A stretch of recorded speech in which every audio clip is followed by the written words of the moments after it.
Hola amigas y amigos, sean bienvenidos a esta emisión regular 87ª de Locomoción TV Noticias. Desde el estudio único de Locomoción TV en la ciudad autónoma de Buenos Aires, llegamos hasta ustedes luego de 43 largos días donde la nauseabunda campaña electoral llevó al escenario acusaciones cruzadas de femicidios, estafas, relaciones con el narco que suben el nivel de náusea a tal grado que hemos decidido soslayar de la pauta informativa este sucio y siniestro proselitismo de estos días. En lo informativo no hubo muchas modificaciones. La dependencia con Trump de Javier Milei promete ser duradera, pero con el mandatario de Estados Unidos todo es impredecible. Imagínense si a eso le sumamos a Javier Milei. Ahora el muy caradura de Trump se candidatea para el Premio Nobel de la Paz y es posible que se lo den el año próximo si logra que los estados genocidas de la región de Medio Oriente refrenen su instinto asesino, cosa que vemos very difficult. En el mundo entero las mentiras del poder siguen impactando en la vida de los civiles, invadiéndolas con su fuerza bruta criminal, que es la forma y el contenido de todos los estados. En el ámbito judicial se siguen sumando las injusticias de un sistema de administración capitalista de la punición, respetando la ley suprema. El que tiene plata hace lo que se le da la gana.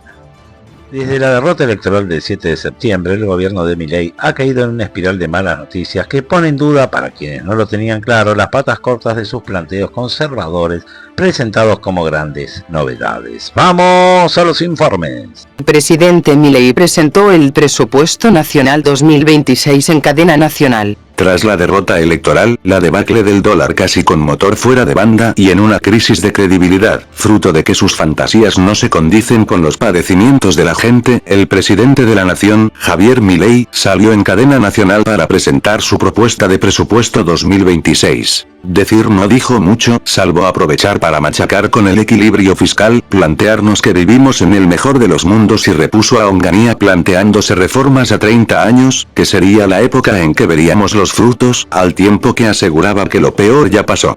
Introducción de promoción y propaganda presidencial. En la introducción al tema del presupuesto en sí, el presidente planteó una serie de propagandas de su propia gestión que nos introduce de nuevo a su narnia a la que recurre cuando tiene que justificar hacer siempre lo mismo y vendernos diferentes resultados. En ese sentido los puntos más salientes del discurso fueron: sigue considerando el equilibrio fiscal como negociable, pretendiendo imponer medidas tendientes en materia presupuestaria para cubrir baches futuros. Insistirá en esto, que es prácticamente lo único que puede mostrar como logro de su gestión. Se autorreconoce unos hitos que son entre fantasiosos y delirantes. ¿Cómo ser? Baja de la inflación. No insistió esta vez en decir que será en menos de un año, cosa del pasado. Ya vio el presidente que debe contentarse con que siga pareciendo baja, a pesar de que la realidad del pueblo diga todo lo contrario. Baja de los impuestos. Será en el caso de gente rica, ya que el monotributo aumenta en forma exorbitante, liberando cada vez más de cargas a los grandes privilegiados. La política de Hood Robin de Milei es la muestra de una pasión presidencial por lo regresivo en materia fiscal. Salida del cepo. Una auténtica invención del presidente Milei, que casi siempre cita a Magoya para justificar lo que sea que haga, cuando el dólar oficial horas antes llegó a los 1.475 pesos y el dólar tarjeta alcanzó los 1.917 pesos. No entendemos quién salió del cepo, lo que es las grandes mayorías, no se conoce que lo vayan a hacer en este ni ningún otro gobierno. Asegura que lo peor ya pasó en materia de sacrificios. Insiste en hacernos creer que en adelante todo será tranquilidad, cuando fuera de las paredes de la Casa Rosada la economía de Milei se iba sistemáticamente al demonio y negando su paraíso imaginario. Todos los caminos anteriores fracasaron. Otro presidente que se cree Dios y todos los santos. Milei es un apasionado en la mirada de su propio ombligo, imaginando que allí está el centro del universo. En ese camino de fantasías, mandó que la Argentina pasó de ser potencia a una nación subdesarrollada y que es un caso único en el mundo.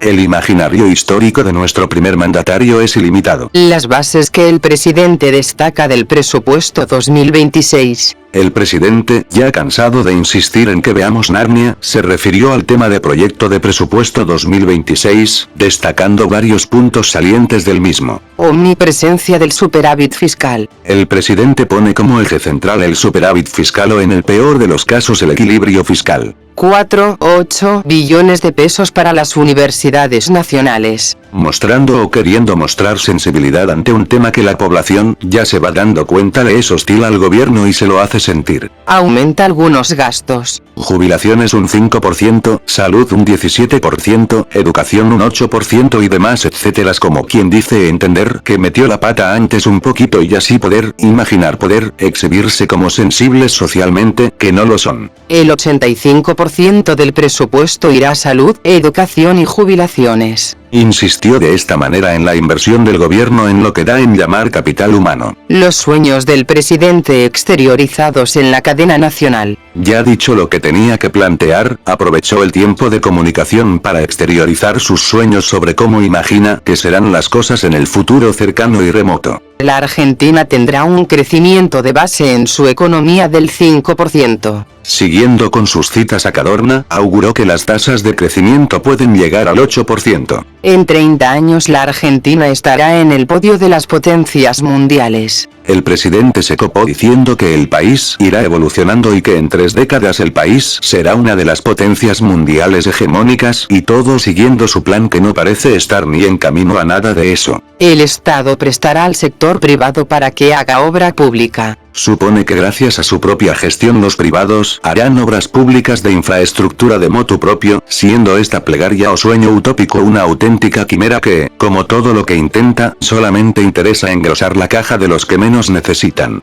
El presidente huyó a nube de pedía. Tras la serie de reveses parlamentarios de sus ajustes seriales, el presidente Milei decidió, tal cual lo han hecho sus antecesores y antecesoras, refugiarse en nube de pedía, que en este caso no fue ni el Calafate ni Olivos sino a la ciudad de Córdoba. Hacia allí viajó a ver si con su gente amiga se podía poner a resguardo de los fracasos de su política de marginación y en la bolsa de comercio de la docta salió a echarle la culpa de su descontrol económico a un pánico político.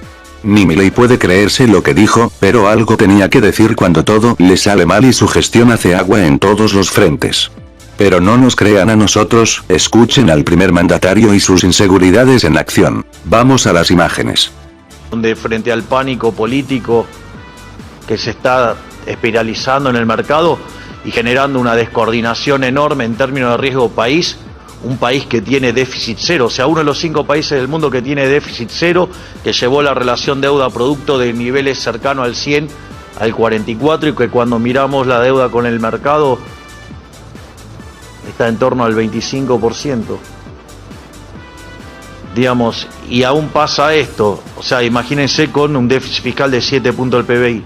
Cuando no aprendes nada de la historia. Algunas personas aprenden de los propios errores y otras más previsoras aprenden de la historia que no engaña. En el caso de Milei está desesperado en enmascarar con soberbia el colapso de las medidas del gobierno en el Congreso. En la primera campaña electoral del advenimiento de la democracia, el peronismo intentó una desesperada acción siniestra que solamente profundizó la derrota de su política de impunidad para con los militares del proceso, de la que en esa fuerza ni se hablaba. No querían que la gente se enterara que no pensaban mandar al banquillo a nadie como si decía Alfonsín, su adversario en esa contienda electoral. Así las cosas, el 28 de octubre de 1983, en el palco peronista del acto de cierre de campaña, quemaron un cajón con el logo de la Unión Cívica Radical, terminando así de perdidos al río. Vamos a la historia. Atención, compañeras y compañeros, el silencio más absoluto posible para escuchar a nuestro presidente. Atención, habla el compañero ítalo-argentino Luder. Milei insiste en una campaña siniestra y barbárica. Se ve que las lecciones de la historia al primer mandatario le llegan de noche y luego de andar siendo poco convincente en la bolsa de comercio, quiso tener revancha en el acto de lanzamiento de campaña electoral de La Libertad Avanza en Córdoba. Entre otras estupideces por el estilo, el presidente de la nación volvió a insistir con hablar de motosierras, qué obsesión con parecer Jason Voorhees la de este señor. E ignorante aún de sus propios fracasos, continuó con el siniestro discurso que lo llevara a la debacle electoral en la provincia de Buenos Aires. No puede procesar la derrota y en cambio insiste con su cultura de muertos y ataúdes, arengando a sus alicaídos fans a sacar del cajón a Néstor Kirchner. Insiste en hacer siempre lo mismo y obtener distintos resultados, como él predicaba siempre para denostar a sus adversarios kirchneristas. No nos crean a nosotros, vean y escuchen a Milei exponiendo su frustración pura en su acto de campaña. Vamos a las imágenes. Saquen al pingüino del cajón para que vea que los pibes cambiaron de idea. Lleva la bandera que trajo el León. Vamos, carajo. Como habrán visto, el acto mostraba que los de la Libertad Avanza están aún de capa caída y que ni ellos mismos se creen lo que el presidente intenta esbozar como excusa de la caída electoral en las últimas elecciones de la provincia de Buenos Aires, y que el Parlamento le mandó a guardar todos los vetos, menos uno. Tanto en Córdoba como en casi todo el país, el descontento con el gobierno va creciendo y Milei, cada vez más desorientado, no encuentra a quien echarle la culpa de su ineptitud al frente del Ejecutivo. De la derrota al intento de salvataje imperial. En su huida de la realidad nacional, algo muy común en los presidentes argentinos, el presidente Javier Milei recaló en los Estados Unidos a recibir lisonjas y unos dólares que le permitan llegar con vida política a las elecciones. La debacle de todo tipo del gobierno con su hermana cuestionada por coimas, con sospechas de vínculos narco de las autoridades y un dólar que se le va de banda por donde lo mires. Se fue a Estados Unidos a pedirle la escupidera a Trump y este les mandó su app para mantenerlo a flote, aunque el dólar y su precio dependerá del mandatario argentino.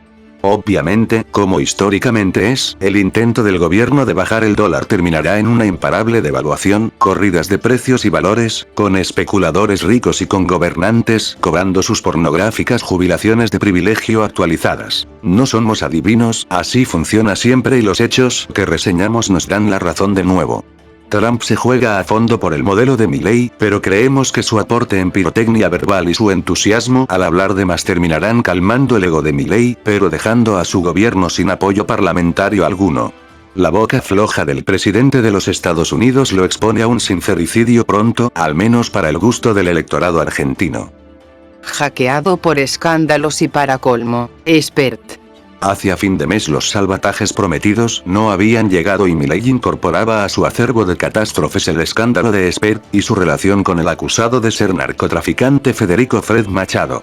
El personaje con el que Expert está acarameladito en la foto está siendo juzgado en los Estados Unidos por narcotráfico y lavado de dinero. El pueblo en general le ha tomado más fastidio que nunca al narco y todas sus variables relacionadas con el crimen, consecuencia inevitable de la relación con el narcodinero.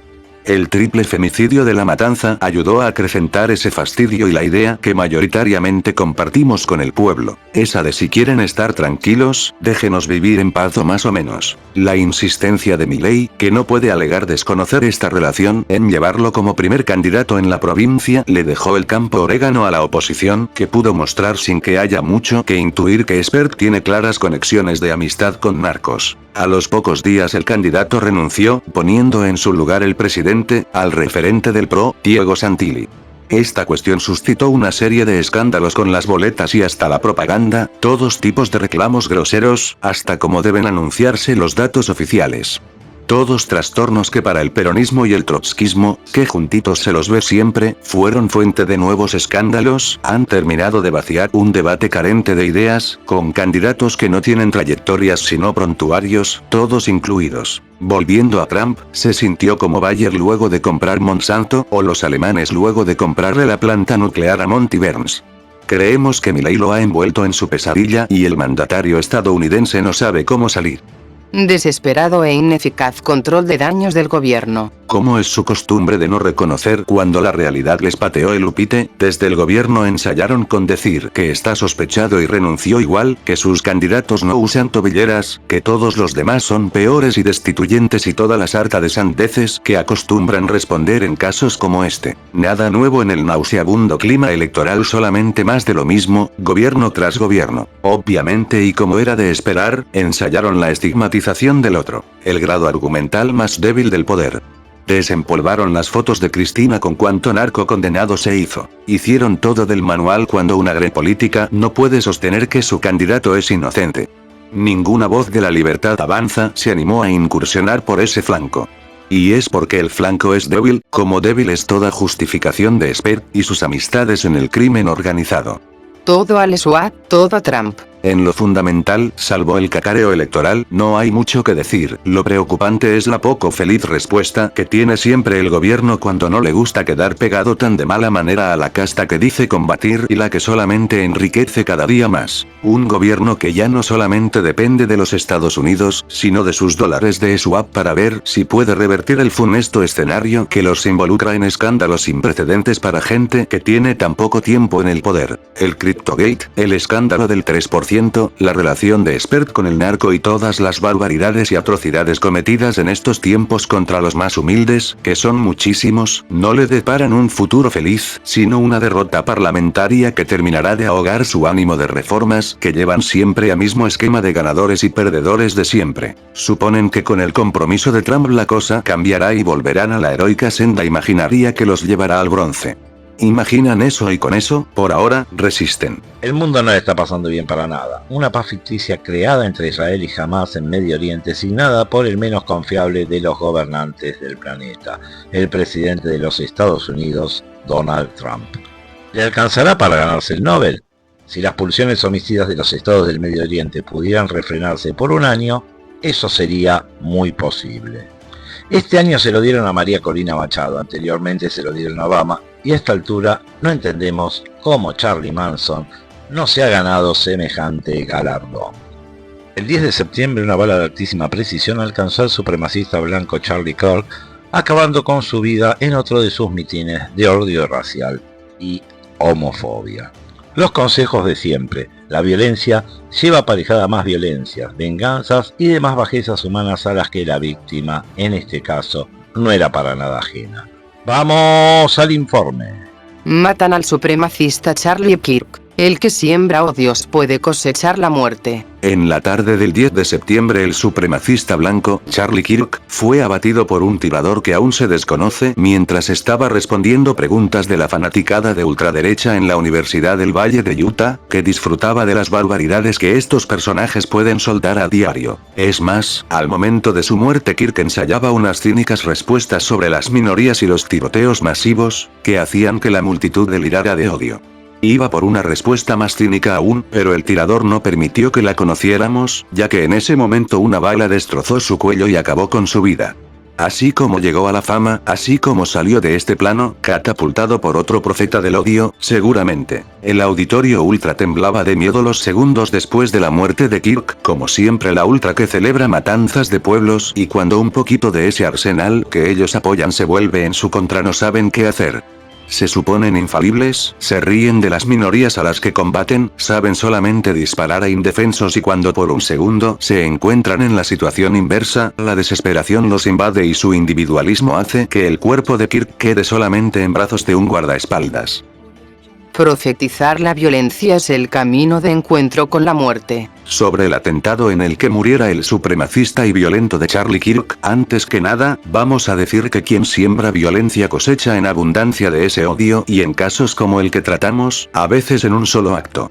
Pensar que predicar el odio te aleja de la muerte es algo que aún neandertales como el occiso que nos ocupa deberían saber que no es posible. En el caso en cuestión, los racistas y supremacistas blancos, en la Argentina también, dicen que ellos no merecen morir, que son los otros que es divertido que mueran. Nada bueno puede esperarse de ese país que basa todo en la fuerza bruta y que carece de humanidad, no puedes exigirle nada que tenga que ver con la cabeza o el corazón. Es solo ser superiores al otro y autoconvencerse de ello y acabar con todo lo que se interponga. Cuando una bala acalla sus gargantas furiosas, primero mueren de miedo, porque sus pesadillas se hacen realidad y luego salen a matarte y a generar un mártir de un profeta de la violencia que murió en su ley. Nos horrorizan todos los asesinatos, aún el de Charlie Kirk. Nos horrorizan los asesinatos, aún el de Charlie Kirk, que celebraba muchos y que no podían no conocer las consecuencias de sus actos. quien siembra la violencia, ya convive con la muerte y a Kirk le habría llegado lo que las bestias supremacistas dicen cuando justifican sus venganzas. Su karma instantáneo es el mismo, por algo será siniestro, cuando las víctimas no eran de los jóvenes sobresalientes de Bernardo Neustadt, que eran justamente hijos de sanguijuelas que vivieron toda la vida del odio y de armar a la gente blanca. Charlie Manson y Charlie Kirk no tenían muchas diferencias entre sí, solamente siguieron diferentes caminos para canalizar sus odios y buscar la guerra racial o la ejecución de minorías. Kirk, a diferencia de Manson, fue abatido en la guerra por la que pugnaba. Insistimos, a diferencia de esa nación plagada de infradotados violentos, nosotros no predicamos ni propiciamos la violencia, mucho menos matar. Nadie merece la muerte ex profeso, pero si alguien eligió la vía de la violencia, la intolerancia y el odio al otro, no puede pretender que esa locura no tenga consecuencias nefastas. Una respuesta ultraderechista que una bala tronchó, pero que podemos percibirla ya que no iba a ser la del padre de familia muy humano que pretenden decirnos que era, sino como la del incivilizado y cínico partidario de la ley de Lynch que siempre fue hasta su último aliento. Nuevamente el Perú es noticia por la violencia política e institucional, quizá fomentada en parte por una constitución que admite fácilmente la interrupción del orden y la destitución de los presidentes por el motivo que sea. Esta vez fue el turno de Dina Boluarte, que cayó en su propia ley y fue echada del poder con el mismo método por el que llegó al mismo. ¡Vamos al informe! Cayó Dina Boluarte en el Perú. Toda noticia que pueda afectar al hermano pueblo del Perú es de nuestro interés, más tratándose de un pueblo hermano como el peruano. Para este medio, es de vital importancia contar y estar cerca de ellos en sus múltiples enredos constitucionales y políticos, con una constitución que tiene muchas facilidades para los autogolpes fujimoristas y para los golpes parlamentarios. Lo cierto es que el 10 de octubre, tal cual como llegó al gobierno, Dina Boluarte se fue. El Congreso de la Nación la cesó de su cargo por la misma vía por la que llegó al poder, vacancia por incapacidad moral. Así como Pedro Castillo fue destituido el 7 de diciembre de 2022, lo fue Dina Boluarte, quien había llegado con índices de popularidad del 0% al proceso de vacancia. Su salida del gobierno era casi un hecho, un trámite que el Congreso cumplió con celeridad. De no mediar nuevo golpe, el presidente del Perú hasta el 28 de julio de 2026 será José Geri. En la Argentina se volvió a celebrar el ridículo Día de la Raza con la impronta roquista que excita sin vueltas al presidente de la nación. Sobre la nada que celebrar, Alicia Susana Gómez escribió unas palabras que les brindamos a continuación. ¡Vamos a las imágenes! Nada que festejar, por Alicia Susana Gómez. Un 12 de octubre de 1492, los tripulantes de 3 carabelas, que intentaban llegar a la India, son sorprendidos, desde la mar, al grito de tierra. Los marineros, confundidos y con el ánimo desgastado por un viaje que parecía sin retorno, se alegraron creyendo haber llegado a destino. Sin embargo, sus escasos conocimientos sobre la geografía los traicionaron. Así, casualmente, España encuentra un continente que desconocía y comprueba que la Tierra no era plana, que el horizonte es curvilíneo porque nuestro planeta es esférico y achatado en los polos. ¿Solo aquello descubre? No. Descubre su ignorancia por no aceptar diferentes formas de vida humana. Al punto que, al volver con sus trofeos en oro y plata, lleva consigo seres humanos que son exhibidos por las calles de sus reyes encadenados y desnudos, asegurando que eran animales. América tenía por entonces 10.000 años de vida, culturas organizadas en diversidad, creencias, sabidurías e historias. Sin embargo, todo esto fue tratado que se olvide para transformarlo a su manera. No importaron los conocimientos que tenían sobre el universo, el cuidado de la madre tierra, la medicina, la organización social. Importó la avaricia y, escondiendo el motivo, exterminaron civilizaciones enteras, o las conquistaron imponiéndose, o los sometieron a la degradación de la esclavitud. Tenía a su favor las armas de fuego y la mala intención, frente a la confianza de los nativos. Pero no todo fue triunfo de la injusticia, muchos pueblos lucharon y prefirieron la muerte a la derrota. Otros conservaron, secretamente, sus tradiciones y las demuestran con el orgullo de haber resistido. No obstante, este no es día de fiesta, es de duelo porque la historia sería otra si ese encuentro entre culturas hubiera sido aquello, un encuentro. Compartir con respeto. Aprendizaje. Un intercambio de lo mejor de cada uno. Que este día sirva para recordar que la historia no la escriben los vencedores, la historia brota entre la mentira como una semilla cuando se entierra. y florece con el riego periódico de la memoria. Podríamos haberle puesto muchos títulos a esta parte de la emisión, pero nos pareció lo más atinado mostrar de entrada que la injusticia es la ley en este país y en todo el planeta. En esta Argentina donde el que violó a su sobrina es papá desde la prisión domiciliaria, cuando desaparecen, mutilan y asesinan a 3 jóvenes y se vienen tirando con sus cuerpos de un lado al otro de la General Paz, y el Estado, en medio de este remolino de represiones, sale al cruce del mismo concepto de crimen de lesa humanidad. A continuación veremos 3 informes que justifican con creces el título de este bloque. ¡Vamos a los informes!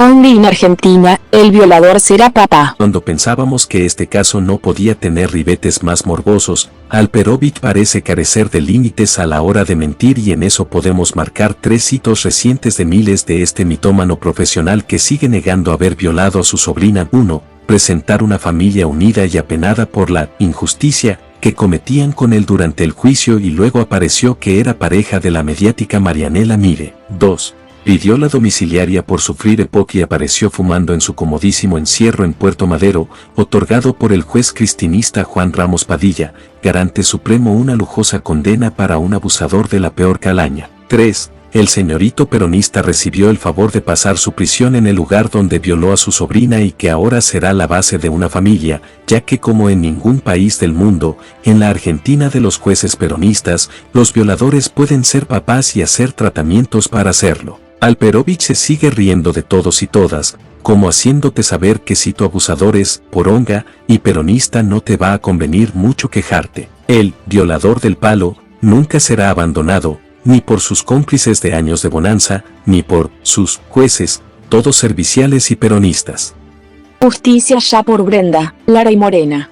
Los hechos corroborados hasta el momento. En los últimos días toda la matanza en particular y el país en general estuvo en vilo por la desaparición de 3 jóvenes de la Tablada. Semejante asedio comunicacional debía producir resultados inmediatos, pero no fue así. El 24 de septiembre aparecieron en Florencio Varela los cuerpos sin vida de Morena Berry, Brenda del Castillo y Lara Gutiérrez, víctimas de un crimen atroz, del que ninguno de los estados puede ser menos responsable que otro. Todos ellos convergen en la molestia, persecución y vigilancia de la vida de los ciudadanos, pero cualquier narco parece que puede hacer lo que se le dé la gana. Se difundió un rumor de que el narco, que sería el autor intelectual y cerebro del triple crimen, filmó un video en TikTok mientras eran torturadas, luego borrado. Insistimos en que es un rumor y que aún no hay evidencia accesible sobre ello. Volvemos a plantear, como en todos los crímenes atroces como el de estas muchachas, nuestra estrategia coincide siempre con la de las familias de las víctimas, quedando a disposición de familiares y amigos de Brenda, Lara y Morena para lo que seamos útiles. Justicia ya por Brenda, Lara y Morena. Las reacciones ante la confirmación del triple femicidio. Al aparecer los cuerpos, la evidente parsimonia del gobierno se transformó de una y ya habían resuelto el caso, como si fuera un roleplay. Surgieron los falsos moralistas que se preguntaban si eran prostitutas, que ni siquiera es un delito, y un grupo de gente que negaba la responsabilidad del Estado, y a menos de 2 horas ya sabían todo lo que había pasado. Los primeros siempre fueron así y no cambiarán nunca sus despreciables dobles morales que los descalifican. Los segundos son problemáticos, ya que su nivel de cinismo no tiene límites, y esto alcanza a todos los políticos con cargos ejecutivos, parlamentarios y hasta judiciales del Estado. La mayoría de la gente, podemos certificarlo, estaba tristísima y con bronca ante lo inevitable, sin mucho más ni mucho menos que eso: dolor, estupor y una capacidad de no devorarse las atrocidades de una prensa carancha por en sobre. El colectivo Ni Una Menos convocó a Plaza Flores a pedir por justicia ya para las víctimas, reavivando el "paren de matarnos", alertando por la imparable cantidad de femicidios. La policía de la ciudad reprimió la protesta, ocasionando la detención de 6 compañeros. Los presos de esta locura fueron liberados en horas de la noche. La intervención de la tropa represiva del Estado Autónomo fue, como de costumbre, despiadada, exagerada y brutal por donde se la mire. Evidentemente el gobierno tiene algo que le molesta que le digan, de ahí su extemporánea y siniestra reacción. Perversidad estatal sin límites, los inevitables crímenes del narco. Fueron los narcos y el Estado no puede hacer nada contra una mafia de tamaño minúsculo, que se siente libre de secuestrar a unas pibas, de torturarlas, asesinarlas y mutilar sus cuerpos antes de descartarlos. Esta es ni más ni menos la posición menefreguista del Estado en su conjunto. Viven espiando a los ciudadanos, multándolos y no pueden prever una barbaridad como esta. Detuvieron gente por cibercrímenes en pandemia y nunca perdieron la pasión estatal de encarcelar ciudadanos, desde Cornelio Saavedra hasta Javier Milei. Sabemos que la cretinada del poder se autodefiende siempre, que se le vienen tiempos aciagos de subordinación y valor. Hacia la media tarde del 24 era Vox Populi entre los paracos de todo el sistema que se trataba de una estrategia organizada del narco para asesinarlas. El Estado se victimizó en todos sus formatos. Nadie quiere en elecciones quedar pegado a nada como esto y menos el Estado Nacional, que tiene un presidente de viaje y un país en manos de unos timberos seriales que hacen trizas la economía de las personas. Creer en el Estado nunca es un buen consejo, siempre tenderá a desentenderse de los problemas de sus ciudadanos y tomar partido en ese conflicto, poco puede aportar a la cuestión. Para muestra les dejamos un alto botón, el caso del ministro de Seguridad bonaerense Javier Alonso, advirtiendo la píloro de nuestras amigas y amigos, que las palabras de este señor serán un tremendo desafío. Lo dijo en horas de la tarde desde el centro represivo de Puente 12, rodeado de policías y pertrechos de combate. Vamos a las imágenes. Convocamos a esta conferencia de prensa para comunicar que hemos encontrado, lamentablemente sin vida, los cuerpos de Morena, de Brenda, de Lara, las 3 chicas que estábamos buscando desde el día sábado, cuando nos enteramos a las 9:30 de la noche que las habían visto por última vez con vida el viernes a las 9:30 de la noche, cuando ellas subieron por sus propios medios y por su voluntad a una camioneta en la rotonda de Tablada, supuestamente yendo a un evento, iban a participar en un evento en el que les habían invitado, sin saber que estaban cayendo en una trampa organizada por una organización transnacional de narcotráfico que había perpetrado una estrategia para asesinarlas. Mamá de Brenda en Telefe, no tienen cara. En la mañana del 25 de octubre, la madre de Brenda apareció en el programa de Georgina Barbarosa contando primero todas sus vivencias sobre este caso y tuvo unas palabras con respecto a las políticas y su falta de empatía. Hay cosas que se responden solas, como que el Estado siempre se ocupa de sí mismo y que las víctimas no le interesan, ya que los victimarios actúan con total impunidad mientras saquean recursos hasta de ARS para cubrir las barigues de la bonaerense para que cuiden. ¿A quién? A ellos y su corrupción. Vamos a las imágenes. ¿Cómo no lo llamaron? ¿Cómo nos llamó el fiscal anteriormente? ¿Alguien de la política? Sí. ¿Alguien? Sí, tendría que llamar. Se le tiene que caer la cara. Alguien de seguridad, alguien del intendente, alguien, la policía, alguien. El intendente, tener un poco de piedad estas para contener. Las voté hace 20 días, las voté a estas porquerías. Y a la... Hola. Hola. No, se le va la señal. Sí, hola, te escuchamos, mi amor, te escuchamos. Estas porquerías que van a llamar, si hace 20 días los voté y a la semana, a los 10 días me desaparecieron mis 2 hijas, porque Brenda y Morena eran como mis 2 hijas. Los quiero, y este que andaba pasando en Nueva York, a este lo quiero fuera de acá.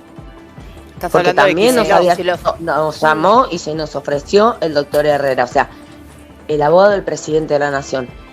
O sea, yo siempre fui peronista, pero ahora no me importa nada me importa, nada, Georgina, nada. Sí, el ministro Esto de taparon. Pero a papi encontraron todo en menos de 4 horas, ¿en serio? Tenés razón, claro. En serio. Tenés razón. Eso es verdad. Y el ministro de Seguridad, que ayer, perdóname, el ministro de Seguridad, que ayer dio una conferencia, ¿no te llamó? Ni a vos ni a las otras madres, a la abuela, no. A alguien, a tu papá, Javier Alonso. No tienen cara. ¿Cómo van a explicar este hecho? La primera vez en la historia que desaparecen 3 pibas, por eso está el país conmocionado. Pero que alguien llame, que tengan un mínimo de empatía, de contener, ¿viste? A la gente. Ten en cuenta que es un pez demasiado gordo. Este peruano es la segunda cara y esto que atraparon es la tercera cara. Es simple matemática, Georgie. Una violencia estatal de nunca acabar. Les veníamos diciendo desde mayo de 2019 que el Estado se iba a resistir por múltiples motivos y por todos los medios a su alcance a que se cumpla la sentencia que el pueblo pilagá logró obtener por la masacre de bomba, perpetrada contra el pueblo pilagá en 1947, por órdenes del a la sazón presidente de la nación, Juan Domingo Perón. El Estado sigue sin escatimar en violencias hacia los pueblos originarios y teniendo a un admirador como Milei del 2 veces presidente de la nación, el criminal general Julio Argentino Roca, el Estado Nacional hoy más que nunca se comprometerá en pulverizar lo antes posible este fallo. Podríamos enumerar una serie de consecuencias que el poder observa en este fallo, políticas, para nosotros la razón madre de todas las otras que no puede quedar precedente del Estado condenado de ninguna manera por abusar de minorías y cometer etnocidio, por no decir genocidio y no solamente en dictadura. Ninguna persona de las que pasaron por el poder ejecutivo, además de haberse creído lo menos que sultanes, el reconocerse desde esa nube de flatos como seres falibles no los convence. Judiciales, con tanto crimen que el Estado argentino ha cometido contra pueblos enteros, se llenarían los juzgados de reclamos que tendrían en este precedente un punto de partida muy fuerte. Sería muy costoso para el Estado atender esa demanda de causas y prefiere jugar sus últimas fichas a fondo. No hay Estado en el mundo que quiera gastar dinero en ser condenado y teniendo la verticalidad que el Poder Judicial tiene con el mismo, no hay que esperar milagros económicas de prosperar todos los reclamos, segura consecuencia de que no aniquilen a este, el Estado deberá indemnizar a cuanto grupo pudiera haber en el pasado masacrado. Más empleos en la burocracia judicial, más gastos para el Estado que no obtendrá ningún beneficio y sin mucho dinero en que gastar por ser condenado. Están gritando por las indemnizaciones a los desaparecidos de la última dictadura militar y no quieren pagar más de la de ellos, que en realidad es la nuestra. Un golpe histórico a los derechos humanos perpetrado por los de arriba. Hay veces en que el Estado y sus parásitos partidos del sistema, todos ellos, están de acuerdo en hacer atrocidades de la sinrazón y lo llaman razones de Estado. Entre ellas se encuentran todas las absurdas mezquindades de los políticos vernáculos que enumeramos antes y hay muchas más. Una farsa mayor que lo que serán las elecciones del próximo 26 de octubre y que le gusta al peronismo y a la libertad avanza, con silencios sospechosos de gente que dice ser la izquierda. Por estos últimos suelen ser en superficie y en el fondo casi roquistas. El Estado y el gobierno de la República Argentina han sido siempre contrarios a que las atrocidades que comete el Estado, a través de sus fuerzas armadas y de seguridad, contra las minorías étnicas hayan sido siquiera tales. Es crítico y vital para todo el espectro del poder que el fallo del 10 de abril de 2019 sea abatido. Desde el peronismo y sus siniestros engendros de secretarías de Estado de Derechos Humanos, siempre negaron las masacres, bajándole sistemáticamente el precio. El mileísmo roquista parece querer dar un paso más allá, negándole a todo crimen colectivo el carácter de crimen de lesa humanidad. Tienen menos problemas en admitirse asesinos de originarios que nadie y no piensan ni pagar ni reconocerle nada a nadie. La respuesta del pueblo pilagá a otra burla del Estado. Podríamos seguir un rato largo en este tipo de cuestiones, pero el 10 de septiembre la Procuradora General de la Nación, doctora Laura Mercedes Monti, presentó a la Corte Suprema de Justicia de la Nación su dictamen sobre la causa Rincón Bomba en la que se pretenden cosas más graves como negar que una masacre perpetrada por el Estado como lo es la de Rincón no sea considerada crimen de lesa humanidad y alega que los crímenes como los de Rincón Bomba no son un problema del Estado y que las responsabilidades deben recaer sobre los funcionarios individuales. Se anima a la fiscal a caerle encima al mismo concepto de crimen de lesa humanidad y absuelve al Estado de toda consecuencia por cuanta masacre haya hecho en el pasado. Sus 17 fojas, cuyo link les brindamos, son de una magnitud de negacionismo suprema y sus consecuencias pueden ser funestas a las aspiraciones de justicia que aún pudieran quedarle a las víctimas del pueblo cuyo único victimario es ni más ni menos que el Estado.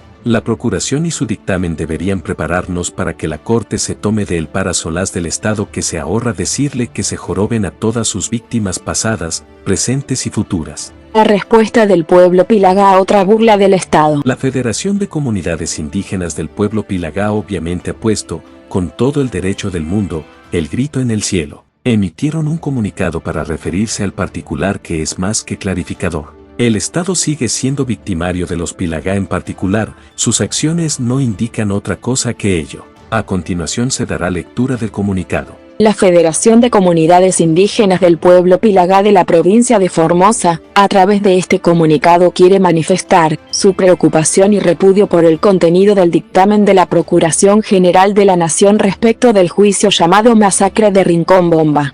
Este dictamen desconoce todo lo actuado por jueces federales, fiscales y sobre todo de los testimonios de las víctimas. No reconoce la verdad histórica de los hechos y los derechos que todo el pueblo Pilagá reclama. Desconoce los principios fundamentales del sistema internacional de los derechos humanos reconocidos para este tipo de causas.